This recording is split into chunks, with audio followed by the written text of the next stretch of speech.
तो पहला सवाल है कि जिसका उदय हाल में हुआ हो उसके लिए एक शब्द क्या होता है, तो उसको नवोदित कहा जाता है, जिसका उदय हाल में हुआ हो। उसके बाद देखिए दिए गए वाक्य में रेखांकित शब्दों के लिए सही शब्दों वाले विकल्प का चयन करिए, यानी कि यहाँ शुद्ध गाय का दूध मिलता है। देखिए शुद्ध गाय नहीं होती है, शुद्ध दूध होता है, तो ये तो गलत है। सही कौन सा होगा इन चारों में से बताइए। यहाँ गाय का शुद्ध दूध मिलता है, परिवर्तन की कोई आवश्यकता नहीं, भाई परिवर्तन की तो आवश्यकता है। यहाँ शुद्ध दूध का गाय, ये भी गलत है। यहाँ शुद्ध गाय, ये भी गलत है। मैं कहूंगा यहाँ गाय का शुद्ध दूध मिलता है, ये बिल्कुल सही होगा। उसके बाद देखिए रेखांकित शब्द का विलोम आपसे पूछा जा रहा है, बेरहमी का विलोम यहाँ पर आपको बताना है। तो बेरहमी का विलोम क्या होता है, तो रहमदिली होता है ना। तो आंसर आपका अगर ए है तो बिल्कुल करेक्ट है। उसके बाद देखिए अगला सवाल आपकी स्क्रीन पर है, आपसे कहा जा रहा है कि दिए गए विकल्पों में से 3 विकल्प त्रुटि युक्त हैं, जबकि एक सही है। उस सही वाले का आपको यहाँ पर चयन करना। मैं तुमसे रविवार को मिलूंगा, मैं तुमसे रविवार में मिलूंगा, रविवार में मिलूंगा नहीं, रविवार को मिलूंगा होता है। मैं तुमसे रविवार के दिन, ये भी गलत है। वार का मतलब ही दिन होता है, मैं तुमसे रविवार के दिन, फिर ये गलत हो गया। यानी कि सही कौन सा होगा, सही आपका ऑप्शन नंबर ए वाला होगा, मैं तुमसे रविवार को मिलूंगा। उसके बाद देखिए आपसे विलोम पूछा जा रहा है सातु नश्वर का। तो संसार नश्वर है, नश्वर का विलोम मुझे बता दीजिए। तो नश्वर का विलोम सातु अनश्वर होता है। क्या होता है, अनश्वर होता है, ये आपको ध्यान रखना है। अगला देखिए साथियों के रेखांकित भाग के लिए एक सार्थक शब्द बताइए। पुस्तकालय में हाथ से लिखी एक भी पुस्तक उपलब्ध नहीं है। तो हाथ से लिखी पुस्तक को क्या कहा जाता है, ये आपसे कुल मिला के यहाँ पर पूछा जा रहा है, मुझे बताइए। चलिए देखिए हाथ से लिखी एक भी पुस्तक को हम लोग साथियों पांडुलिपि कह सकते हैं। तो पांडुलिपि आपके सवाल का जवाब हो जाता है। अगला देखिए साथियों दुरुपयोग का आपको यहाँ पर विलोम बताना है। तो भाई साहब दुरुपयोग का विलोम क्या हो सकता है, सदुपयोग हो जाएगा, यानी कि आंसर आपका ऑप्शन नंबर ए होगा। खाली जगह में बताइए कौन सा शब्द साथियों यहाँ पर आ सकता है। मैं गाड़ी में अपने परिवार के साथ घूमने जाने वाली हूँ, मैं अपनेपन में, मैं कल में, मैं दिसंबर में, मैं गाड़ी में होना चाहिए। यानी कि मैं गाड़ी में, है ना, गाड़ी में अपने परिवार के साथ घूमने जाने वाली हूं, ये मैं नहीं, यहाँ पर नहीं आएगा। ये दिसंबर, देखिए दिसंबर ज्यादा उपयुक्त होगा साथों, है ना। गाड़ी में नहीं, दिसंबर कहते नहीं, मैं दिसंबर में अपने परिवार के साथ घूमने जाने वाली हूं। तो कुल मिला के यहाँ पर गाड़ी नहीं, यहाँ पर दिसंबर आ जाएगा। अगला देखिए साथों आपकी स्क्रीन पर है कि अलादीन का चिराग, इसका ये आपने सुना बहुत होगा अलादीन का चिराग, लेकिन इसका मतलब क्या होता है। इसका मतलब भाग्य खुलना होता है, नहीं आमना सामन करना, नहीं आश्चर्यजनक वस्तु साथों कहते हैं। भाई ये तो अलादीन का चिराग है, आश्चर्यजनक वस्तु को कहा जाता है अलादीन का चिराग। उसके बाद देखिए साथों दिए गए वाक्य का वो भाग याद करिए जिसमें कोई त्रुटि है। यदि कोई त्रुटि नहीं है तो कोई त्रुटि नहीं वाले ऑप्शन को चुनना है। विद्यार्थी शब्द 2 शब्दों के योग से बना है, विद्या धन अर्थी, क्या इसमें कोई त्रुटि नहीं है। क्या ये शब्दों के योग से बना है ना। मैं कहूंगा ये तो शब्दों के योग से बना हुआ है, तो शब्दों के योग से बना हुआ है, यानी कि आपके सवाल का जवाब जो होगा वो ऑप्शन नंबर बी हो जाता है। अगला सवाल देखिए झांसा देना, इसका मतलब साथों क्या होगा, झांसा देना। तो झांसे देने को साथों पता क्या कहा जाता है, धोखा देना कहा जाता है। तो आंसर आपका ऑप्शन नंबर सी होगा। शुद्ध वर्तनी वाले विकल्प का यहाँ पर आपको चयन करना है। शुद्ध वर्तनी वाले विकल्प का आप लोग चयन करिए कि दीपक रोशनी प्रदान करता है, राम की तुलना कबीर से मत करो, यह मशीन गलत लिखा हुआ है, सब कार्य करती है, औरत में बहुत शक्ति होती है। तो ये वाला वाक्य आपका बिल्कुल सही हो जाएगा और यही आपका जवाब हो जाएगा, ठीक है ना। चलिए उसके बाद देखिए अगला सवाल आपसे कहा जा रहा है देवताओं का उपवन, रेखांकित शब्द के लिए एक सार्थक शब्द आपको बताना है। देवताओं का उपवन, इसके लिए एक शब्द क्या हो सकता है, तो उसको नंदन कानन कहते हैं साथ। तो देवताओं के उपवन को क्या कहा जाता है, नंदन कानन कहा जाता है। अगला देखिए सड़कें चौड़ी होनी चाहिए, रेखांकित शब्द की वर्तनी आपको बताने, क्या ये चौड़ी शब्द सही नहीं लिखा हुआ है, बताइए साथों। मैं कहूंगा चौड़ी ऐसे नहीं लिखा जाता है, चौड़ी साथों ऐसे लिखा जाता है। और ऐसे कहां पर लिखा हुआ है, ऐसे आपका ऑप्शन नंबर ए में लिखा हुआ है। तो जिनका आंसर ऑप्शन नंबर ए है तो बिल्कुल सही हो जाता है। उसके बाद देखिए साथियों महिला शब्द का पर्यायवाची आपसे पूछा जा रहा है। तो महिला का तो बहुत सारे पर्यायवाची हैं, महिला को औरत भी कहते हैं, महिला को नारी भी कहते हैं, महिला को कांता भी कहते हैं, अबला भी कहा जाता है साथों नारी को, और स्त्री भी कहा जाता है। तो स्त्री आपके सवाल का जवाब होगा। जिसके हाथ में चक्र हो उसके लिए एक शब्द क्या हो सकता है, तो उसको तो भाई साहब हम लोग चक्रपाणी कहते हैं, जिसके हाथ में चक्र होता है। अगला देखिए साथियों आपसे कहा जा रहा है कि कहने के हमें हमेशा सबकी अच्छाई देखनी चाहिए, उनके अवगुण नहीं। अब अवगुण का तत्सम आपको बताना है, अवगुण का तत्सम यहाँ पर क्या हो जाएगा, अवगुण हो जाएगा, यानी कि यहाँ पर अवगुण भी आ सकता है। उसके बाद देखिए ठिकाना ना रहना, इस मुहावरे का मतलब आप लोग बता दीजिए। ठिकाना ना रहने का मतलब क्या होता है, कहीं जगह ना मिलना, सैर करना, बेचैन होना, दुनिया घूमना। मैं कहूंगा कहीं जगह ना मिलने को कहा जाता है साथों ठिकाना ना रहना। सही जवाब आपका ऑप्शन नंबर ए होगा। उसके बाद देखिए साथों आपसे कहा जा रहा है कि खाली जगह वाला शब्द है कि योग से मनोरंजन भी किया जा सकता है, तब भटकते मन को शांति भी प्रदान की जा सकती है। तो शांति आएगा, या प्राप्ति भी प्रदान की जा सकती है, क्रांति भी प्रदान की जा सकती है, भ्रांति भी प्रदान की जा सकती है। मैं कहूंगा यहाँ पर शांति शब्द आ जाएगा और यही आपके सवाल का बिल्कुल सही और सटीक जवाब। उसके बाद देखिए केंद्र में तेजी से बदलती राजनीतिक स्थिति के कारण 1990 में भारत की नहीं हो सकी पंचवर्षीय योजना। तो भारत की कौन सी पंचवर्षीय योजना नहीं हो सकी, मैं कहूंगा 8वीं पंचवर्षीय योजना नहीं हो सकी। तो यही आपका जवाब हो जाएगा। अगला देखिए कौन सा खेल पाकिस्तान का राष्ट्रीय खेल है, आपसे पूछा जा रहा है। तो मैं कह सकता हूं जो फील्ड हॉकी है ना, फील्ड हॉकी, ये पाकिस्तान का राष्ट्रीय खेल है। उसके बाद देखिए निम्नलिखित में से कौन सा भारतीय संविधान में उल्लिखित राज्य नीति के निदेशक सिद्धांत नहीं है। तो राज्य के नीति निदेशक सिद्धांत इसमें से कौन कौन से हैं। अंतर्राष्ट्रीय शांति और सुरक्षा को बढ़ावा देना, बिल्कुल ये है। नागरिकों के लिए समान नागरिक संहिता, ये भी साथियों राज्य के नीति निदेशक सिद्धांतों में है। कृषि एवं पशुपालन का गठन करना, ये भी है। विधायक को कार्यपालिका से अलग करना, ये नहीं है। तो नहीं है, तो यही आपका जवाब हो जाएगा। 1951 में प्रथम एशियाई खेल ये कहां पर आयोजित किए गए थे। तो ये साथियों भारत के नई दिल्ली में आयोजित किए गए थे। ये इंपॉर्टेंट क्वेश्चन है, आप लोग यहाँ पर याद रखेंगे। उसके बाद देखिए अगला सवाल कह रहे कि खुदाई खिदमतगार के संस्थापक कौन थे। तो इसके संस्थापक कौन थे ये आपको मालूम होना चाहिए। खान अब्दुल गफ्फार खान ही खुदाई खिदमतगार के संस्थापक थे। आंसर आपका ऑप्शन नंबर सी हो जाता है। गीता महलिक किस नृत्य शैली के लिए प्रसिद्ध है। तो ये किसके लिए जानी जाती है, ओडिशी के लिए जानी जाती है। ओडिशी नृत्य शैली से संबंधित है साथियों गीता महलिक, ये भी आपको याद रखना है। अगला देखिए भारतीय संविधान की निम्नलिखित में से किस अनुसूची में समवर्ती सूची दी गई है। तो जो साथियों समवर्ती सूची दी गई है ये 7वीं अनुसूची में दी गई। कौन से अनुसूची में, 7वीं अनुसूची में समवर्ती सूची दी गई है, ये आपको साथियों याद रखना चाहिए। अगला देखिए कथक शब्द का अर्थ क्या होता है। तो कथक की अगर बात करते हैं, कथक का मतलब होता है कथावाचक। क्या इसका मतलब होता है साथियों, कथावाचक इसका मतलब होता है, ये आप लोग यहाँ पर याद रखेंगे, यानी कि एक कहानी इसको हम लोग कह सकते हैं। चलिए बास्केटबॉल में 2 टीमें होती हैं और जिसमें प्रत्येक टीम में कितने खिलाड़ी होते हैं। तो मैं कहूंगा 5 खिलाड़ी होते हैं प्रत्येक टीम में, आमने सामने 5-5 होते हैं साथियों, आपको याद रखना है। अगला देखिए भारतीय जनगणना के संदर्भ में साक्षरता प्रतिशत की परिभाषा क्या है। तो ये साक्षरता प्रतिशत क्या साथियों है, आपसे पूछा जा रहा है। कॉलेज डिग्री धारकों का प्रतिशत नहीं, उन लोगों का प्रतिशत जो अंग्रेजी नहीं साथियों, 7 वर्ष और उससे अधिक आयु के लोगों का प्रतिशत जो किसी भाषा को पढ़ सकता है और लिख सकता है। बिल्कुल साथियों ये साक्षरता प्रतिशत का अर्थ है, उसकी परिभाषा है। आंसर आपको ध्यान रखना है और क्वेश्चन ये वाकई में इंपॉर्टेंट है। अगला सवाल देखिए भारत में आर्थिक नियोजन के संबंध में बॉम्बे प्लान कितने भागों में प्रकाशित किया गया था। तो ये साथियों 2 भागों में विभाजित किया गया था, है ना, 2 भागों में विभाजित किया गया था साथियों, ये बात आप लोग यहाँ पर ध्यान रखेंगे। पहला भाग 1944 में, दूसरा भाग 1945 में किया गया था प्रकाशित, ये आपको ध्यान रखना है। अगला देखिए निम्नलिखित में से कौन सा मौर्य शासक चंद्रगुप्त मौर्य का पोता था। तो चंद्रगुप्त मौर्य के पोते का नाम क्या था साथियों, अशोक था। तो अशोक आपके सवाल का जवाब है। अगला देखिए हॉर्नबिल पर्व निम्नलिखित में से किस राज्य में मनाया जाता है। तो ये साथियों कहाँ मनाया जाता है, मैं कहूंगा ये नागालैंड में मनाया जाता है। नागालैंड आपके सवाल का जवाब होगा। जलियांवाला बाग हत्याकांड परिणाम स्वरूप हुआ, यानी कि किसके बाद जलियांवाला बाग हत्याकांड हुआ। तो रॉलेट एक्ट के विरोध में ही जलियांवाला बाग हत्याकांड हुआ था। आंसर आपका ऑप्शन नंबर सी हो जाता है, आप लोग याद रखेंगे।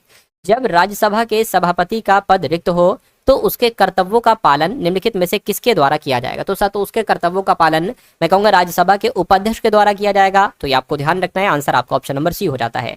भारत में 11वीं पंचवर्षीय योजना की अवधि क्या रही थी साथियों। तो अवधि आपको बताना है 2007 से 2012 तक था साथियों 11वीं पंचवर्षीय योजना। तो राइट आंसर आपका ऑप्शन नंबर डी हो जाता है। उसके बाद देखिए बैंकिंग विनिमय अधिनियम ये कब पारित किया गया, आपसे पूछा जाएगा साथियों। तो आपको बताना 1949 में बैंकिंग विनियमन अधिनियम साथियों ये कब पारित किया गया। तो 1949 में पारित किया गया। अगला सवाल देखिए आगा खान कप का संबंध निम्नलिखित में से किस खेल से है। तो इसका संबंध किस खेल से है ये आपसे पूछा जा रहा है। मैं कहूंगा हॉकी से इसका संबंध है, तो हॉकी आपका जवाब हो जाएगा। अगला देखिए भारत में किस धर्म की जनसंख्या बहुसंख्यक है, बताइए। तो जैन है, हिंदू हैं, मुस्लिम है, ईसाई है। मैं कहूंगा हिंदू धर्म की जनसंख्या बहुसंख्यक है। आंसर आपका ऑप्शन नंबर बी हो जाता है। उसके बाद देखिए साथियों अगले नंबर का सवाल आपकी स्क्रीन पर है। तो अब आपके सामने देखिए साथियों 40 सवाल हो चुके हैं और अब आपके सामने यहाँ पर रीजनिंग के सवाल शुरू हो चुके हैं। रीजनिंग के ये बहुत शानदार कॉन्सेप्ट यहाँ पर मैंने लिए हैं। तो इसलिए इन सारे सवालों को बहुत बारीकी से आप लोग देखेंगे क्योंकि कई सारे सवाल आपको इस क्लास से भी देखने को मिलेंगे SSC GD की आपकी शिप में। तो कह रहे कि देखिए सिंपल सी बात है, यहाँ पर 1 लाइन है, यहाँ पर 2 लाइन हो गई, यहाँ पर 3 हो गई, यहाँ पर 4 हो गई। तो जाहिर सी बात है यहाँ पर 5 होगी, लेकिन यहाँ पर 5 नहीं है तो ये आंसर आपका नहीं हो सकता। 1 2 3 4 यहाँ पर भी 5 नहीं है, 1 2 3 यहाँ पर भी 5 नहीं है, 1 2 3 4 5 यहाँ पर 5 है। तो यही आपका क्या हो जाएगा, यही आपका बिल्कुल सही जवाब हो जाएगा। उसके बाद देखिए अगला सवाल है, आपसे कहा जा रहा है कि 6 मित्र है P Q R S T और U एक वृत्ताकार मेज के चारों ओर केंद्र से बाहर की ओर मुंह करके बैठे। आपको ये जरूर ध्यान देना चाहिए कि केंद्र के अंदर की ओर मुंह करके बैठे या बाहर की ओर, इससे सवाल गलत और सही हो सकता है ना। तो ये आपको चीजें ध्यान देना है साथियों। तो एक हम क्या बना लेंगे, वृत्ताकार मेज बना लेंगे। 6 लोग हैं तो 1 2 3 4 5 और 1 6 साथियों लोगों के बैठने की हमने जगह बना ली और सबका मुंह केंद्र से बाहर की तरफ। ये बात ध्यान रखिएगा। आपसे कहा जा रहा है कि P Q के ठीक दाईं ओर बैठा हुआ है। अब देखिए अगर हम इस लाइन को तब सॉल्व करेंगे जब हमें P और Q आगे कहीं और मिलेगा, P और Q में से कोई एक। तो P Q यहाँ पर नहीं है, P Q यहाँ पर नहीं है, कहीं नहीं मिल रहा है। तो इसको सॉल्व करना सबसे पहले खतरा हमारे लिए है, तो इसको साथियों हम लोग स्किप कर देंगे। R S की अगर बात करते हैं, देखिए अगर हम इसको सॉल्व करते हैं इस वाली लाइन को, तो देखिए S हमें यहाँ पर मिल रहा है जो कि हमारे लिए आसानी देगा। तो हम इसको सबसे पहले सॉल्व कर लेंगे। S के ठीक बीच में, अच्छा R और S के ठीक बीच में U बैठा हुआ है, S और T के विपरीत कौन बैठा हुआ है, ठीक बाईं ओर बैठा है T के। अच्छा ये तो थोड़ा सा अजीबोगरीब सवाल है, कोई बात नहीं, मैं इसको देख लेता हूँ। तो सबसे पहले क्या लिखा हुआ है, P Q के ठीक दाईं ओर बैठा हुआ है, ठीक है। उसके बाद लिखा हुआ है साथ R और S के ठीक बीच में U बैठा हुआ है, R और S के ठीक बीच में U बैठा हुआ है, ठीक है। उसके बाद लिखा है S T के ठीक बाईं ओर बैठा है, S T के ठीक बाईं ओर बैठा, देखिए यानी कि ये लाइन यहाँ से स्टार्ट होती है और फिर यहाँ तक आ जाती है। एस टी के ठीक बाईं ओर बैठा हुआ, उसके बाद सातों लिखा हुआ है, फिर अब यहाँ से है टी के विपरीत कौन बैठा हुआ है, तो मैं यहाँ पर इसको उठाकर यहाँ पर रख देता हूँ, टी के विपरीत कौन है ना, बस सवाल सही हो गया, टी के विपरीत कौन है। चलिए तो कोशिश करते हैं सातों, सबसे पहले एस टी के ठीक बाईं ओर बैठा हुआ, तो इसको सॉल्व कर लो, फिर सातों इसको कर लेना। तो टी को आप कहीं पर भी बैठा सकते हो, मान लीजिए सातों टी को आपने यहाँ पर बैठा ला और कहा जा रहा है कि टी के ठीक बाईं ओर एस बैठा है, तो टी का बाएं यही तो होगा जब केंद्र से बाहर की तरफ सबका मुंह है। उसके बाद कहा जा रहा था कि आर और एस के ठीक बीच में यू है, तो आर यहाँ पर बनेगा क्योंकि एस यहाँ पर बना हुआ है, तो आर और एस के बीच में ठीक यू है, तो यू आ गया। उसके बाद देखिए साथू क्यू के ठीक दाईं ओर बैठा हुआ है पी, तो क्यू साथू यहाँ पर बनेगा, यहाँ पर बनेगा, तो क्यू का दाया क्या हो जाएगा, ये हो जाएगा, पी हो जाएगा। तो 6 के 6 आपने बैठा दिए। टी के विपरीत कौन बैठा हुआ, मैं कहूंगा टी के विपरीत साथू आर बैठा हुआ है, तो आर आपके सवाल का बिल्कुल सही और सटीक जवाब हो जाएगा भाई, बहुत बढ़िया, वेरी गुड क्लास। अगला सवाल आपकी स्क्रीन पर है, देखिए सवाल को और बताइए आपका जवाब साथों यहाँ पर क्या हो सकता है। आपसे कहा जा रहा है कि ए गुणा बी का मतलब क्या है, ए बी का पति। देखिए ये सवाल एक सवाल एसएससी जीडी के एग्जाम में आता है और बच्चे इस सवाल को 90% बच्चा इस सवाल को स्किप कर देता है, करता ही नहीं, क्यों, क्योंकि इसमें थोड़ा सा समय लग जाता है इसलिए। लेकिन आप थोड़ी सी प्रैक्टिस करिए, मैं आपको तरीका बता रहा हूं, आपका ये सवाल आसान हो जाएगा, जल्दी हो जाएगा और एग्जाम में सारे बच्चों को साथों आप पछाड़ सकते इस सवाल को करके। देखिए ए गुणा बी का मतलब है ए बी का पति है, खत्म बात। ए प्लस बी का अर्थ है कि ए बी का भाई है, ठीक है। ए भाग बी का मतलब क्या है साथों, ए भाग बी का अर्थ है ए बी का बेटा है, और ए माइनस बी का अर्थ क्या है, ए बी का पिता है, ठीक है। अब आपको इसको सॉल्व करना है, टी भाग R plus S minus M, इसमें फिर आपको बताना, इसको सॉल्व करने के बाद आपको बताना है कि टी का एस से क्या संबंध होगा, एस क्या कहेगा टी को। तो देखिए जैसे कि यहाँ पर भाग है और यहाँ पर कहाँ पर भाग दे रखा है, यहाँ पर कहाँ पर भाग दे रखा है, यहाँ पर भाग दे रखा है साथियों, है ना, और इसका मतलब ये है, तो टी की जगह पर हम ए मान लेंगे और आर की जगह पर हम बी मान लेंगे। तो जब ए भाग बी का मतलब है कि ए बी का बेटा है, तो मैं कहूंगा टी आर का बेटा है ना, टी जो है ना साथों ये आर का बेटा हो जाएगा, ठीक है। तो प्लस लगा लेंगे, बेटा है। उसके बाद करेंगे आर प्लस एस, तो प्लस कहां पर है, प्लस यहाँ पर ए प्लस बी का अर्थ है ए बी का भाई है, यानी कि आर एस का भाई है, मान लेंगे आर एस का भाई है, यानी कि जो आर है ना साथों ये एस का भाई है, ठीक है। तो ये पिता हो गया, उनका बेटा हो गया और आर एस का भाई हो गया। अब माइनस वाले को देख लीजिए, माइनस वाला कहां पर है, माइनस वाला ये है साथियों, ए माइनस बी का अर्थ है ए बी का पिता, यानी कि एस एम का पिता है। एस जो है ना साथियों, एस ये एम का पिता है, ठीक है, एस एम का यहाँ पर पिता हो गया। तो ये दोनों आपस में साथियों भाई भाई हो गए, ये दोनों, और ये उनके बच्चे हो गए। आपसे सवाल पूछा जा रहा है कि टी का एस से क्या संबंध है, यानी कि एस क्या कहेगा टी को, तो एस क्या कहेगा साथियों टी को, एस के भाई का बेटा है ये टी, तो मैं कहूंगा भाई के बेटे को क्या कहा जाता है, भतीजा कहा जाता है, या भाई का बेटा कह लो, यानी कि आंसर आपके सवाल का ऑप्शन नंबर बी हो जाता है। उसके बाद देखिए अगले नंबर का सवाल साथियों आपकी स्क्रीन पर है, देखिए सवाल को और बता दीजिए आपका जवाब क्या होगा। आपसे कहा जा रहा है कि डेस्क को यहाँ पर क्या लिखा जाता है, डेस्क को, ये कुछ नहीं साथियों, डेस्क को यहाँ पर लिखा जाता है CEDFRTJL, और चेयर को यहाँ पर साथियों कुछ इन लेटर्स के रूप में लिखा जाता है। तो आपको बताना है टेबल को क्या लिखा जा सकता है। सबसे पहले हमें लॉजिक याद करना होगा कि लॉजिक आखिर लगा क्या। देखिए जैसे कि ये डी है, तो यहाँ डी से सी बन गया है, और उसके बाद साथियों ई का ई आ गया है। एस की अगर बात, ऐसे नहीं होगा सर, तो ऐसे हो सकता है डी है, डी से यहाँ पर सबसे पहले मतलब डी से पहले सी आता है और डी के बाद ई आता है। ई की अगर बात करें, ई से पहले डी आता है और ई के बाद एफ आता है। उसी प्रकार एस से पहले आर आता है और एस के बाद टी आता है, के से पहले जे आता है और एल आता है। यही चीज इसमें होगी, देख लीजिए, सी से पहले बी और सी के बाद में डी, यानी कि यहीं पर हम यही लॉजिक अपना देंगे टेबल वर्ड में। तो साथियों चलिए ट्राई करते हैं, देखते हैं। जैसे कि टी है, टी से पहले क्या आता है, मैं कहूंगा एस, और टी के बाद क्या आता है यू। ए से पहले आता है जेड और ए के बाद आता है साथियों बी। बी से पहले आता है ए और बी के बाद आता है सी। एल से पहले आता है साथियों के और एल के बाद आता है एम। ई से पहले आता है डी और ई के बाद साथियों आता है एफ। तो आपको ये देखना है कि ये कौन से ऑप्शन में लिखा हुआ है, SUZBACKMDF। मैं कहूंगा ऐसा तो ऑप्शन नंबर सी में लिखा हुआ है। तो जिनका आंसर यहाँ पर ऑप्शन नंबर सी के साथ है तो बिल्कुल करेक्ट है। उसके बाद देखिए अगले नंबर का क्वेश्चन आपकी स्क्रीन पर है, आपके सामने देखिए कथन यहाँ पर दे रखे हैं और निष्कर्ष यहाँ पर दे रखे हैं। आपको दो कथन को पढ़कर ये बताना है कि इनमें से कौन सा निष्कर्ष आपका सही हो सकता है। देखिए सबसे पहले लिखा हुआ है कि कुछ नमकीन पिज्जा है, तो मान लेते हैं साथियों ये क्या हो गई, ये नमकीन हो गई, और कुछ नमकीन यानी कि इतनी नमकीन क्या हो गई, इतनी नमकीन हम पिज्जा मान लेते हैं क्योंकि कथन में ऐसा कहा गया है। उसके बाद कहा गया है कि कोई पिज्जा बिस्किट नहीं है, तो ये जो कोई पिज्जा है ना साथियों, ये हम मान लेते हैं कि कोई पिज्जा बिस्किट नहीं है, कोई पिज्जा बिस्किट नहीं है। कट का निशान मैंने लगा दिया, आप लोग समझ जाइएगा। अब निष्कर्ष को पढ़िए और बताइए कौन सा निष्कर्ष सही है, कौन सा निष्कर्ष गलत है। देखिए कोई बिस्किट नमकीन नहीं है, कोई बिस्किट नमकीन नहीं। देखिए कथन में हमें इसके बारे में जानकारी नहीं दी गई है कि कोई बिस्किट नमकीन है या कोई बिस्किट नमकीन नहीं है, तो जो हमें जानकारी नहीं दी गई होती है उसको हम गलत मान लेते हैं। कोई बिस्किट पिज्जा नहीं है, कोई बिस्किट पिज्जा नहीं, ये बात बिल्कुल सही है। इस बात की जानकारी हमें कथन में दी गई है कि कोई पिज्जा बिस्किट नहीं है, तो जब कोई पिज्जा बिस्किट नहीं हो सकता तो कोई बिस्किट भी पिज्जा नहीं हो सकता, तो ये बिल्कुल सही आपका हो जाएगा। कुछ पिज्जा बिस्किट नहीं है, कुछ पिज्जा बिस्किट नहीं है। देखिए जब सारे पिज्जा बिस्किट नहीं है तो कुछ पिज्जा भी बिस्किट नहीं हो सकते, ये भी बिल्कुल सही हो जाएगा। यानी कि 2 और 3 वाला बिल्कुल सही है। ऐसा कहां पर लिखा हुआ है? ऐसा आपका ऑप्शन नंबर बी में लिखा हुआ है। उसके बाद देखिए अगला सवाल आपकी स्क्रीन पर, यहां पर आपको ये बताया गया है कि मैचर को 82 लिखा हुआ है, हायर को 59 लिखा हुआ है, तो एशियन को सातु क्या लिखा जा सकता है? अब हमें सबसे पहले यहाँ पर लॉजिक ये पहचानना होगा कि आखिर ये मेजर से 82 लिखा कैसे गया है। तो ऐसा तो नहीं कि इनकी जो प्लेस वैल्यू होती है, जैसे कि M 13 पर होता है, A 1 पर होता है, T 20 पर होता है, U 21 पर होता है, R 18 पर होता है और ये 5 पर होता है। ऐसा तो नहीं कि इन सब नंबर्स को जोड़कर ये 82 आ गया है। तो ट्राई कर लेते हैं सातु। देखिए 13 1 14, 14 और 20 कितना हो जाएगा सातु? 14 24 34 हो जाएगा, 34 और 1 35, 35 20 कितना हो जाएगा? 55 हो जाएगा, 55 और 18 प्लस 5 23 कितना हो जाएगा सातु? ये आपका 8 और 7 78 हो जाएगा, है ना।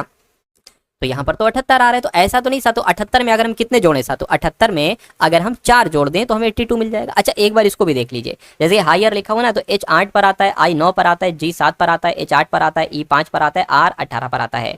8 और 9 कितना हो जाएगा? 17, 17 और आपका 8 कितना हो जाएगा? 25, 25 और 7 32 हो जाएगा, फिर ये 37 हो जाएगा, 37 और 18 कितना होता है? मैं कहूंगा साथियों 55 होता है। यहाँ पर भी 55 आया है और 59 है, यानी कि इसमें भी आपको 4 जोड़ना है। इसमें भी 4 जोड़ा था, इसमें भी 4 जोड़ा गया, तो इसमें भी साथियों 4 जोड़ लीजिएगा। A 1 पर आता है, S 19 पर आता है, I 9 पर आता है, A 1 पर आता है, N 14 पर आता है। 14 1 आपका 15 हो जाएगा, 15 और 9 आपका 24 हो जाएगा, 24 एक आपका 25 हो जाएगा, 25 45 44 हो जाएगा, यानी कि 4 इसमें जब जुड़ेगा तो 48 यहाँ पर आ जाएगा। और 48 कौन से ऑप्शन में है? ऑप्शन नंबर बी वाले में। तो जिनका आंसर ऑप्शन नंबर बी के साथ है तो बिल्कुल सही है। अगला सवाल आपकी स्क्रीन पर आपसे कहा जा रहा है, देखिए सबसे पहले ये ऐसी 4 लाइनों से एक रेक्टेंगल टाइप का बनाया गया है, फिर उन 4 लाइनों में एक एक्स्ट्रा लाइन लगा दी गई, ये वाली, ठीक है।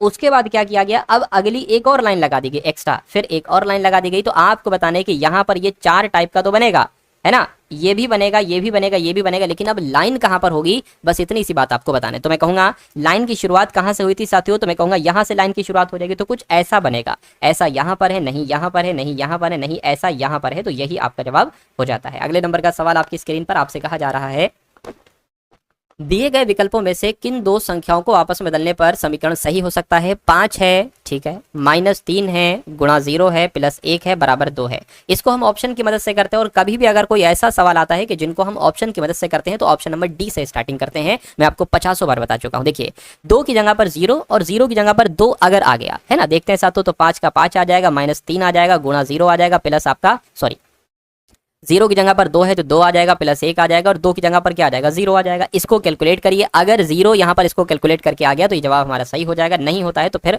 कोई दिक्कत नहीं है। देखिए अगर 5 की अगर बात करें, 3 दूना 6 हो जाएगा, प्लस आपका साथों क्या हो जाएगा? 1 हो जाएगा। यहाँ पर 5 प्लस का है, 1 प्लस का है, 6 हो गया, 6 - 6 बराबर क्या आना चाहिए? 0, तो 0 बराबर 0 आ गया, यानी कि यही हमारे सवाल का जवाब हो जाता है। चलिए अगले नंबर का साथों सवाल आपकी स्क्रीन पर है, इस सवाल को देखिए और बताइए आपका जवाब यहाँ पर क्या हो सकता है, किस ऑप्शन के साथ आपका राइट आंसर जाएगा। देखिए आपसे कहा जा रहा है कि एक नंबर सीरीज का सवाल है, 86 है, 107 है, 82 है, 111 है, 78 है, 115 है। तो आपको ये बताना है कि अगला नंबर यहाँ पर साथों क्या हो सकता है, बताइए। देखिए अगर हम यहाँ पर बात करते हैं 86, 107, 82, एक काम करिए साथों, यहाँ ये चीज़ मुझे ज़्यादा अच्छी लग रही है। अगर हम ये चीज़ करते हैं, ये चीज़ देखिए, जैसे कि 86 से 82 जो हुआ है यहाँ पर 4 घटाया गया है, 82 से 78 जो हुआ है यहाँ पर भी 4 घटाया गया है। अगर 107 से 111 हुआ है तो यहाँ पर 4 प्लस किया गया, और 111 से 115 हुआ है तो 4 प्लस किया गया है। तो यहाँ पर 4 घटाया जा रहा है तो इधर भी 4 घटाया जाएगा। मैं कहूँगा यहाँ पर कितना आ जाएगा? यहाँ पर 74 आ जाएगा। तो 74 के ऑप्शन में है, बिल्कुल सातों ऑप्शन में है, ऑप्शन नंबर ए वाले में। अगले नंबर का सवाल आपकी स्क्रीन पर है, देखिए सवाल को और बताइए आपका जवाब क्या होगा। देखिए आपको यहाँ पर एक आकृति दिख रही होगी और 4 खाने हैं, 1 2 3 4, ये वाला खाना जो है ना, ये वाला खाना फ्री है। तो इसमें आपको साथियों भरना है, कैसे यहाँ पर क्या हो सकता है, मैं कोशिश करा रहा हूँ। देखिए साथियों आप लोग, जैसे कि ये एक गोला यहाँ से बना है तो एक गोला साथियों यहाँ से भी ऐसे करके बन जाएगा, और फिर एक ये यहाँ पर बन जाएगा, और फिर अगर बात करते हैं साथियों ये यहाँ पर भी बन जाएगा, है ना, हाँ यहीं पर बनेगा, और कहीं पर बनेगा, और कहीं पर शायद साथियों नहीं बनेगा। अच्छा ये चीज़ होगी। अब देखिए ये रेक्टेंगल टाइप का है, तो सॉरी रेक्टेंगल नहीं बल्कि ट्रायंगल टाइप का है, तो एक ट्रायंगल टाइप का यहाँ पर बन जाएगा। तो ऐसा कहाँ पर बना हुआ, बस इतनी सी बात आपसे पूछी जा रही है। देखिए एक बात ध्यान रखिएगा कि इन दोनों में एक तरीके से यहाँ पर अगर बात करें, देखिए गैप है यहाँ पर, मैं गैप नहीं लगा पाया वो बात अलग है, एक सेकेंड लगा ही देता हूँ। देखिए एक ये हो जाएगा, ये चीज़ और ये चीज़ हो जाएगी। देखिए इन दोनों में गैप है ना, लेकिन यहाँ पर गैप नहीं है तो ये आंसर नहीं हो सकता। इसका जो ट्रायंगल है इसकी नोक ऊपर की तरफ है, लेकिन इसमें कि अगर इसमें नीचे की तरफ नोक है नहीं हो सकता, इसमें भी नीचे की तरफ है नहीं हो सकता, इसमें ऊपर की तरफ है और उसमें गैप भी है, यानी कि आपके सवाल का जवाब जो होगा वो ऑप्शन नंबर ए हो जाता है। ए जिनका भी आंसर था तो बिल्कुल सही था। चलिए साथ उसके बाद देखिए अगले नंबर का सवाल आपकी स्क्रीन पर है, बहुत शानदार और बहुत अच्छा क्वेश्चन है। मैं कहूँगा इस आधार पर, इस कॉन्सेप्ट पर आधारित एक सवाल साथों आपसे पूछा ही पूछा जाएगा, तो बहुत बारीकी से बहुत ध्यानपूर्वक आप इस सवाल को देखिएगा। अच्छा सवाल है, देखिए आपसे कहा जा रहा है कि 8 एथलीट हैं, सुनील, अभिषेक, मोहित, चीनू, राहुल, तनु, कोयल और अंकित एक वृत्ताकार मेज के चारों ओर केंद्र से बाहर की ओर मुंह करके बैठे हैं, परंतु जरूरी नहीं कि वो इसी क्रम में है। अब यहां से स्टार्ट होता है, तो एक वृत्ताकार मेज हमने बना ली, 8 लोग हैं, तो 1 2 3 4 5 6 7 और 8 लोग के बैठने की जगह हमने बना ली, सबका मुंह केंद्र से बाहर की तरफ है। उसके बाद कहा जा रहा है कि कोयल राहुल के बाईं ओर तीसरे स्थान पर बैठी है, तनु चीनू के दाईं ओर तीसरे स्थान पर बैठी है, मोहित सुनील के दाईं ओर दूसरे स्थान पर बैठा हुआ है, अभिषेक चीनू के बाईं ओर दूसरे स्थान पर बैठी है, तनु सुनील के, देखिए अब एक काम करिए, आपको तनु यहां पर दिखी और उसके बाद साथों तनु कहां पर दिखी,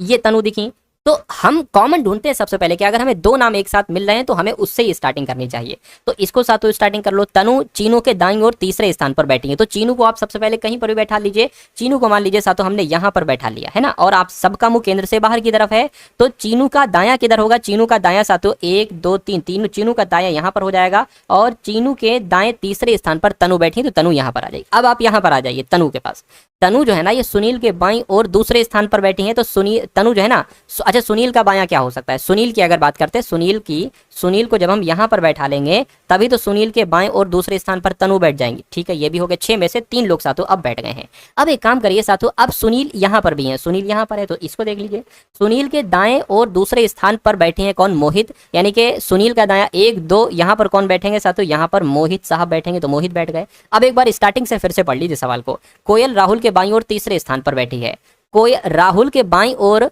तीसरे स्थान पर, मैं कहूंगा अगर हम राहुल को यहां पर बैठाते हैं 1 2 3, देखिए अगर राहुल को यहां पर बैठा लें तो मैं कहूंगा साथों 1 2 3 यहां पर ऑलरेडी बैठी है, राहुल को अगर हम यहां पर बैठा लें तो ये पॉसिबल है कि राहुल के बाईं ओर तीसरे स्थान पर कोयल यहां पर बैठ पाएंगे, 1 2 3 कोयल यहां पर बैठ पाएंगे, है ना।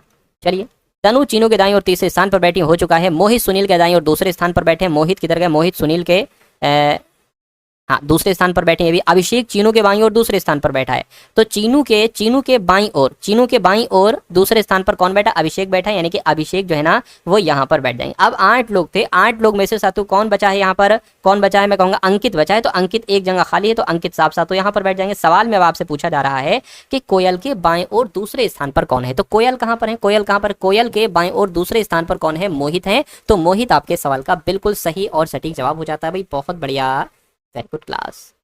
उसके बाद देखिए नीचे दिए गए शब्दों को अंग्रेजी शब्दकोश के क्रम के अनुसार व्यवस्थित करने के बाद कौन सा शब्द तीसरे स्थान पर आएगा, ये आपसे पूछा जा रहा है। देखिए सबसे पहले कौन सा आएगा, कैसे इस बात का साथों पता लगाएंगे, मैं आपको बता देना चाहता हूँ। देखिए SMA यहाँ पर है और SMA यहाँ पर भी है, SMA यहाँ पर भी है, यहाँ पर भी है, यहाँ पर भी है। अच्छा अब ये देखिए यहाँ पर क्या है, SMA है, यहाँ पर L है, तो L पहले आता है या T, तो मैं कहूँगा L पहले आता है, तो इसको कट कर दीजिए। R पहले आता है, ये L, तो L पहले आता है, ठीक है। यहाँ पर C पहले, अब L से पहले C आता है, यानी कि ये सबसे पहले आ जाएगा, ठीक है। तो ये तीसरा नंबर वाला साथों सबसे पहले आ जाएगा, ये वाला आपका। अब उसके बाद साथों S है, तो मुझे ये बताइए R पहले आता है या S, तो R पहले आता है लेकिन उससे पहले L आता है, ठीक है ना, T से पहले भी L आता है, तो एक आ जाएगा। और फिर उसके बाद अब कौन सा आएगा, देखिए ये भी हो चुका है, ये भी हो चुका है, तो ये बचा है R पहले आता है, T मैं कहूँगा R पहले आता है या S पहले आता है, तो ये सातों पहले आते हैं, यानी कि दूसरे नंबर वाला मैं कहूंगा तीसरे नंबर पर कौन सा होगा, स्मार्ट होगा। स्मार्ट कहां पर लिखा हुआ है, ऑप्शन नंबर ए में लिखा हुआ है, यानी कि यही आपके सवाल का जो होगा वो बिल्कुल सही और सटीक जवाब हो जाएगा भाई, बहुत बढ़िया, वेरी गुड क्लास। अगले नंबर का सवाल आपकी स्क्रीन पर, इस सवाल को देखिए और बताइए आपका जवाब क्या होगा। आपसे कहा जा रहा है कि निम्नलिखित प्रश्न में दिए गए विकल्पों में से संबंधित अक्षर युग्म को आपको चुनना है, यानी कि जो रूल यहाँ पर लगा हुआ है RPD से WUI बनाया गया है, जिस रूल के हिसाब से वही रूल इन चारों ऑप्शन में से किस ऑप्शन में लगा है, इतनी सी बात आपको बतानी। देखिए R से W हुआ है 5 बढ़ाया गया है, P से U हुआ है 5 बढ़ाया गया, D से I हुआ है 5 बढ़ाया गया, तो कौन सा ऐसा ऑप्शन इसमें 5 5 5 बढ़ाया गया है। L से C हुआ है 5 बढ़ाया गया नहीं, B से O हुआ है 5 नहीं बढ़ाया गया, X से U हुआ है 5 नहीं बढ़ाया गया, X से C हुआ है, X होता है सातों 24 पर, है ना, तो 24 25 26 और उसके बाद 1 2 3, इसको तो काउंट नहीं करेंगे, इससे स्टार्टिंग करेंगे 1 2 3 4 5, बिल्कुल साथों इसमें 5 बढ़ाया गया है और Y से D में 5 बढ़ाया गया, M से R में 5 बढ़ाया गया है, आंसर आपका ऑप्शन नंबर D हो जाता है। उसके बाद देखिए अगले नंबर का सवाल आपकी स्क्रीन पर है आपसे कहा जा रहा है कि यहाँ पर सातु कौन सा नंबर आएगा, कौन से ऑप्शन वाला। देखिए ये 3 लिखा हुआ है तो 3 लाइनें खींची हुई हैं, 4 है तो 4 भुजाएं हैं, 5 है तो 5 भुजाएं हैं, यानी कि नंबर यहाँ पर अब 6 आएगा और 6 भुजाएं होगी, जो कि ऑप्शन नंबर सातु कहाँ पर है, बी में है। अच्छा देखिए काउंट कर लीजिए एक बार, 1 2 3 4 5 6 7, यहाँ पर तो 7 है, ये नहीं हो सकता। 1 2 3 4 5 6, इसमें 6 लाइनें और 6 भुजाएं हैं और 6 नंबर भी लिखा हुआ है, तो यही आपका जवाब हो जाता है। उसके बाद देखिए अगला सवाल है, कहा जा रहा है कि एक निश्चित कोड भाषा में बिहाल्फ को DCJ YND लिखा जाता है, तो क्लिनिक को सातु क्या लिखा जा सकता है, इतनी सी बात आपसे पूछी जा रही है। देखिए सातु बी है, बी से डी हुआ है यानी कि 2 बढ़ाया गया है, ई से सातु सी हुआ है, यहाँ पर क्या कर दिया गया, 2 घटा दिया गया है, ठीक है। और एच से जे हुआ है, यहाँ पर 2 बढ़ाया गया, ए से वाई हुआ 2 घटाया गया है, एल से एन हुआ है सातु 2 बढ़ाया गया है, एफ से अब यहाँ पर एफ से एफ क्या पर अब यहाँ पर सातु क्या किया गया, 2 घटाया गया है, तो 2 बढ़ाओ 2 घटाओ 2 बढ़ाओ 2 घटाओ 2 बढ़ाओ 2 घटाओ, ये चीज़ यहाँ पर चल रही है, तो यही चीज़ इसमें कर देंगे, 2 बढ़ाओगे तो ई आ जाएगा। एल में क्या करोगे सातु, एल की अगर बात करते हैं 2 घटाना पड़ेगा, तो मैं कहूँगा जे आ जाएगा। आई की अगर बात करते हैं 2 बढ़ाओगे तो के आ जाएगा, है ना। और एन में अगर सातु बात करते हैं 2 घटेगा ना, घटेगा तो कितना आ जाएगा सातु, यहाँ पर एल आ जाएगा, इस टाइप से सातु, उसके बाद के आ जाएगा और उसके बाद ए आ जाएगा। तो ये कौन से ऑप्शन में लिखा हुआ है, एल, अच्छा सॉरी एल नहीं लिखना चाहिए, तो मुझे ई लिखना चाहिए था, ये ऐसे 2 लाइन ये वाली बनाना मैं भूल गया, कोई बात नहीं। तो ई जे के एल के ए कहाँ पर लिखा हुआ है, ऑप्शन नंबर डी में लिखा हुआ है। उसके बाद देखिए अगला सवाल आपकी स्क्रीन पर है, आपसे कहा जा रहा है कि 5 दोस्त हैं, पूजा, भावना, चारू, गीता और हेमा एक वृत्ताकार मेज के चारों ओर केंद्र की ओर मुंह करके बैठी हैं, ठीक है। तो कितने लोग हैं, 5 लोग हैं, 1 2 3 4 और एक साथ यहाँ पर क्या हो जाएंगी, 5 हो जाएंगी। कहा जा रहा है कि चारू भावना की पड़ोसी नहीं है, ठीक है। भावना हेमा के बाईं ओर दूसरे स्थान पर बैठी हैं। अच्छा देखिए भावना हमें यहाँ पर मिल रही है, भावना हमें यहाँ पर मिल रही है, यानी कि हम सॉल्व कर लेंगे। तो हेमा के बाईं ओर दूसरे स्थान पर भावना, हेमा को आप कहीं पर भी बैठा दीजिए, मान लीजिए हेमा को हमने यहाँ पर बैठा दिया, तो क्या, अच्छा सबका मुंह केंद्र की तरफ है, तो हेमा के बाईं ओर क्या हो जाएगा सातु, हेमा के बाईं ओर दूसरे स्थान पर भावना हो जाएंगे, यानी कि भावना जी यहाँ पर बैठ जाएंगे। उसके बाद कह रहे हैं कि भावना और हेमा की पड़ोसी है कौन, गीता, तो भावना और हेमा, है ना, भावना ये होगी और हेमा ये होगी, भावना और हेमा की पड़ोसी कौन होगी, गीता होगी, तो गीता यहाँ पर बैठेंगी। अब एक बार फिर से सवाल को पढ़िए, कहा गया है कि चारू भावना की पड़ोसी नहीं है, चारू भावना की पड़ोसी नहीं है, यानी कि चारू यहाँ पर नहीं बैठेंगी, तो जाहिर सी बात है चारू यहाँ पर बैठेंगी। तो 5 लोग थे, 5 लोग में से 4 लोग आपने बैठा दिए, बची है पूजा, तो यहाँ पर ही बैठेंगी सातु पूजा। भावना के ठीक दाएं और कौन बैठी है, तो भावना के ठीक दाएं और हेमा बैठी, सॉरी गीता बैठी है, तो गीता आपके सवाल का जवाब हो जाता है भाई। बहुत बढ़िया, वेरी गुड क्लास। तो वीडियो को लाइक नहीं किया तो एक लाइक का बटन आप लोग जरूर दबा दीजिएगा। चलिए उसके बाद देखिए अगला सवाल है, एक वस्तु 20% की छूट पर बेची जाती है, वस्तु के अंकित मूल्य और विक्रय मूल्य का अनुपात क्या होगा, ये आपसे पूछा जा रहा है। देखिए अंकित मूल्य कुछ भी होगा उसका, है ना, उस अंकित मूल्य के 20% छूट पर बेची जाती है विक्रय मूल्य, तो मैं कहूंगा साथियों अंकित मूल्य जो है, अंकित मूल्य जो है उसके 20% छूट पर बेची जाती है, यानी कि अंकित मूल्य के 80% में बेची जाती है, तो वो विक्रय मूल्य साथियों कहलाएगा, है ना, विक्रय मूल्य वो कहलाएगा, ठीक है। तो इसको अगर कट करोगे 20 से तो 20 चौक और 20 पंजे, यानी कि अब हम क्या कर सकते हैं साथियों, अब हम कर सकते हैं, हमें अनुपात पता चल चुका है, अंकित मूल्य बराबर के बराबर उधर है, बराबर के उधर विक्रय मूल्य है, इधर आएगा साथियों, ये आपका विक्रय मूल्य हो गया, है ना, विक्रय मूल्य आपका ये हो गया। और जो अनुपात रहेगा वो 4/5 है, 4/5 रहेगा, यानी कि अगर अंकित मूल्य 4 है तो विक्रय मूल्य 5 होगा, यानी कि 4:5 जो होगा, सॉरी देखिए जब ये ऐसे हुआ है तो ये सीधा उठ के थोड़ी ना चला जाएगा, पता नहीं मैंने ऐसा क्यों लिख दिया। जब बराबर के इधर ये है 4/5 तो भाई साहब 5 उधर जाएगा, जैसे कि ये क्रॉस मल्टीप्लाई होती है ना, 5 की गुणा इधर होगी और विक्रय मूल्य इसके नीचे आ जाएगा, तो 5 ये इधर आएगा और 4 साथ तो इसके नीचे आएगा, तो 5:4 होगा। 5:4 कहाँ पर है, 5:4 ऑप्शन नंबर सी वाले में। तो जिनका आंसर ऑप्शन नंबर सी के साथ है तो मैं कहूँगा आंसर आपका बिल्कुल करेक्ट है। अगला सवाल आपके स्क्रीन पर है, आपसे कहा जा रहा है कि उस त्रिभुज की ऊंचाई बताइए जहाँ उस ऊंचाई के संगत आधार आधा है, यानी कि ऊंचाई पूछी जा रही है और ऊंचाई का आधार जो है ना वो आधा है और क्षेत्रफल उसका त्रिभुज का कितना है, 144 सेंटीमीटर स्क्वायर है। तो त्रिभुज के क्षेत्रफल का सूत्र मैं आपको बता देना चाहता हूं, अगर त्रिभुज का क्षेत्रफल के लिए ऊंचाई और आधार की बात चल रही है तो त्रिभुज का क्षेत्रफल कितना होता है ये मैं आपको बता रहा हूं, 1/2 गुणा आधार गुणा ऊंचाई, क्या आधार गुणा ऊंचाई। अच्छा त्रिभुज का क्षेत्रफल यहाँ पर आपको दे रखा है सातों सवाल में, कितना है 144 है, 144 हो गया बराबर 1/2 हो गया। अच्छा यहाँ पर एक बात कही गई है कि जो ऊंचाई के आधार जो है ना वो आधा है ना, आधार जो है ना वो ऊंचाई का आधा, अगर ऊंचाई मान लीजिए h हो गई तो आधार इसका आधा हो जाएगा, यानी कि h/2 हो जाएगा, यही तो होता है आधा। चलिए तो देखिए साथियों 2 की गुणा इससे हो जाएगी, 144 गुणा 4 बराबर h स्क्वायर हो जाएगा, है ना। ये अब देखिए अगर h स्क्वायर है इसके ऊपर अंडर रूट चढ़ेगा, ये 12 इसमें से 1 निकल आ जाएगा और ये 2 का स्क्वायर है तो साथियों 2 निकल आ जाएगा, तो h बराबर कितना हो जाएगा, 12 दूना 24 हो जाएगा, यानी कि मैं कहूँगा कि ऊंचाई त्रिभुज की कितनी होगी, 24 सेंटीमीटर होगी। 24 सेंटीमीटर आपका ऑप्शन नंबर बी में लिखा हुआ है। उसके बाद देखिए अगला सवाल आपकी स्क्रीन पर आपसे कहा जा रहा है साथियों, यहाँ पर भाग का निशान है ना, भाग का निशान है। 1495 भाग 23 प्लस 44 गुणा 9 माइनस 21, और फिर से यहाँ पर भाग है, भाग 3 का मान आपको यहाँ पर बताना है। देखिए 3 सत्ते 7 आ जाएंगे, माइनस 9 की अगर बात करते हैं 44 से करें 9 से गुणा, 9 चौक आपका 36 हो गया, 9 चौक आपका 36 हो गया, 39 हो गया, यानी कि 396 आपका यहाँ पर आ जाएगा। ठीक है ना, प्लस आपका 23 से, अब इसको साथ तो कट कर लो जरा, 1495 की अगर बात करते हैं 23 से अगर कट करें तो कितना आ जाएगा साथियों। देखिए यहाँ पर साथियों अगर हम लोग कट करते हैं 23, देखिए 23 की 10 से करोगे तो कितना हो जाएगा, 230 हो जाएगा। कोई बात नहीं, बहुत ज़्यादा हो जाएगा। अगर 23 की गुणा अगर हम 5 से करते हैं, 3 पंजे 15, 5 दूना 10 और 11 115, 149 लाना है तो 23 की गुणा जरा 6 से करिए, 6 3 18 आपका हो जाएगा, 12 13 हो जाएगा, ये सही रहेगा 138। तो 138, 23 छंग कितना आ गया, 138 आ गया। अब कितना बचा साथियों, इतना बचा। अब देखिए 23 पंजे 115 होता है, 23 पंजे कितना होता है 115, पूरा पूरा कट गया। तो 23 से इसको जब काटोगे तो 115 आएगा, यानी कि 115 आपका यहाँ पर आ जाएगा। इसको कैलकुलेट कर दीजिए, 6 और 5 11 हो जाएगा, 10 और 1 11 हो जाएगा, और 4 और 1 5 हो जाएगा। इसमें से 7 आप लोग हटा दीजिए, ठीक है ना। तो एक सेकेंड, अच्छा यहाँ पर साथियों क्या मैंने यहाँ पर 115 इकाई को लिख दिया भाई साहब, यहाँ पर 65 आएगा ना, तो 65 लिखिए, 65 यहाँ पर आएगा। तो अब 65 प्लस 396 लिख दीजिए, 65 प्लस 396 साथियों कितना हो जाएगा, 5 6 11 हो गया, ये आपका 16 हो जाएगा, 461 आएगा। तो 461 में से 7 को घटाइए, 461 में से 7 घटाएंगे 454 बचेगा। तो 454 कहाँ पर लिखा हुआ है, ऑप्शन नंबर सी में लिखा हुआ है। तो ये आपके सवाल का जो होगा वो बिल्कुल सही और सटीक जवाब हो जाता है भाई, बहुत बढ़िया, वेरी गुड क्लास। चलिए साथ उसके बाद देखते हैं अगले नंबर का सवाल आपकी स्क्रीन पर। आपसे कहा जा रहा है कि x और y एक साथ मिलकर किसी काम को 20 दिन में करते हैं। x और y किसी काम को मिलकर उस काम को 20 दिन में करते हैं, अकेले उसी काम को 25 दिनों में पूरा करते हैं। क्या y होगा यहाँ पर, y अकेले उस काम को सातों 25 दिनों में पूरा कर सकता है, x अकेले उसी काम को कितने दिनों में तय करेगा, ये बात आपसे पूछी जा रही है। देखिए साथियों यहाँ पर एक ऐसा नंबर ले लेते हैं जो कि काट सके, 100 ले लेते हैं, है ना।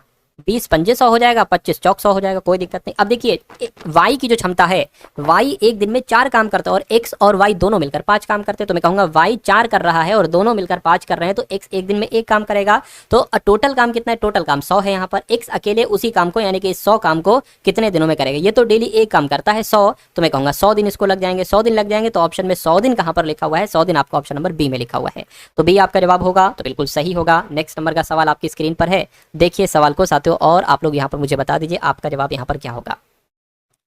देखिए साथियों ये भाग का निशान है साथियों, भाग का निशान 5400 भाग 2 माइनस 55 गुणा 11 प्लस 44 गुणा 3, इसको आपको कैलकुलेट करके मुझे बताना है कि आपका जवाब यहाँ पर क्या होगा। देखिए सबसे पहले इसी को भाग कर लेते हैं सर, 2 दूना 4, 2 सत्ते 14, 0 0 आ गया, माइनस 55 की गुणा अगर कराएंगे 11 से तो कितना आ जाएगा साथ, तो इतना आ जाएगा 5 10 6 605 यहाँ पर आ जाएगा, प्लस 44 की गुणा 3 से करेंगे, 3 चौक आपका 12 हो जाएगा, 3 चौक आपका 12 हो जाएगा और 1 13 हो जाएगा। तो 2700 में से साथ तो इसको घटा लीजिए आप, है ना। चलिए तो कर लेते हैं साथ हम लोग, ये 2700 में से 132 को जोड़ोगे तो ये 2832 हो जाएगा। 2832 में से 605 को घटा लीजिए, 12 में से 5 जाएगा 7 बचेगा, ये 2 बचेगा, 2 उतर गया, 8 में से 6 2 बचेगा 2, 2227 आपका जवाब होगा, जो कि कहाँ पर लिखा हुआ है, जो कि आपका ऑप्शन नंबर डी में लिखा हुआ है। तो जिनका आंसर डी है मैं कहूँगा आंसर आपका बिल्कुल करेक्ट है। अगला सवाल आपकी स्क्रीन पर है, आपसे कहा जा रहा है कि m अगर 1500 है और n 2000 है तो m n से कितने प्रतिशत कम है, बताइए कितना कम है। m जो है ना, m n से कितना कम है, मैं कहूँगा 500 कम है। तो 500 कम है नहीं लिखा है, लेकिन बस इस 500 को प्रतिशत में आपको बदलकर बताना है। तो 100 से गुणा कर लेंगे साथियों, ठीक है ना, 100 से यहाँ पर गुणा कर लेंगे, और 500 कम है किससे, 1500 से थोड़ी ना, 2000 से कम है 500, तो 2000 साथियों यहाँ पर नीचे आ जाएगा। तो इन 3 0 से 3 0 कट जाएंगे, 2 से कट करेंगे 25 आएगा। मैं कह सकता हूँ कि यदि m 1500 है, n 2000 है, तो m n से कितने प्रतिशत कम होगा, 25% कम होगा। 25% आपका ऑप्शन नंबर बी में लिखा हुआ है। चलिए साथियों नेक्स्ट नंबर का सवाल अब हम लोग देख लेते हैं, देखिए और बताइए आपका जवाब साथियों यहाँ पर क्या हो सकता है। चलिए आपसे कहा जा रहा है कि एक वस्तु का क्रय मूल्य 4600 रुपए है, यदि 12% की हानि होती है तो कितने रुपए में वो वस्तु बिकेगी। तो 4600 रुपए है साथियों, 12% की हानि होती है यानी कि 88% में वो वस्तु बिकती है, तो कितने रुपए में बिकेगी, इसको कैलकुलेट कर लीजिए। 2 0 से 2 0 कट जाएंगे, 46 की गुणा साथियों 88 से कर लीजिए आप लोग। 6 चंग 36, 6 12, 6 अट्ठे आपका 48 हो जाएगा, 4 अट्ठे 32, 33 34 35 36 आपका हो जाएगा, 368 ही यहाँ पर आ जाएगा। 8 हो गया, 14 हो गया, साथियों 10 हो गया, 4 हो गया, यानी कि 4048 रुपए की वो वस्तु बिकेगी जब 4600 रुपए की वस्तु पर 12% की हानि होती है। तो आंसर आपका ऑप्शन नंबर सी होगा। चलिए उसके बाद देखिए आज की इस वीडियो का अंतिम सवाल आपकी स्क्रीन पर है। आपसे कहा जा रहा है कि 12 खिलाड़ियों और उनके कोच की औसत आयु 32 वर्ष है, यानी कि 12 खिलाड़ी एक कोच हैं। तो मैं कहूंगा ये तो सारे के सारे लोग साथियों 13 लोग हो जाएंगे और 13 लोगों की औसत आयु कितनी है? 32 है। ठीक है, अच्छा एक काम मैं यहाँ पर अभी से ही कर देता हूँ। अगर ये 13 लोगों की कुल मिला के आयु का योगफल निकालना है तो 13 की गुणा 32 से कर देना चाहिए आपको। तो 32 की गुणा 13 से कर लेते, 3 दूना 6, 3 तिया 9 और यहाँ पर सातों 32 आ जाएगा, 6 आ गया, 11 आ गया, 416 यहाँ पर आ जाएगा, है ना। चलिए कोई दिक्कत नहीं, 416 इनकी कुल मिला के आयु का योगफल हो गया। कह रहे कि प्रथम 5 खिलाड़ी की औसत आयु 28 वर्ष, यानी कि जो 12 खिलाड़ी हैं, एक तो कोच है, 12 खिलाड़ी में से जो 5 खिलाड़ी हैं, 5 खिलाड़ियों की औसत आयु जो है वो सातों 28 वर्ष है। और शेष खिलाड़ी कितने बचेंगे सातों? शेष खिलाड़ी 7 बचेंगे। तो उन 7 खिलाड़ियों की जो औसत आयु है वो 26 वर्ष है। तो कोच की आयु क्या है? बहुत आराम से कोच की आयु निकाल देंगे। देखिए 5 गुणा 28 से करें, यानी कि 5 खिलाड़ियों का कुल मिला के योगफल निकालिए, 7 खिलाड़ियों का कुल मिला के आयु का योगफल निकालिए, फिर मैं आपको बताता हूँ। 5 अट्ठे आपका 40 हो जाएगा, 5 दूना 10, 140 हो गया।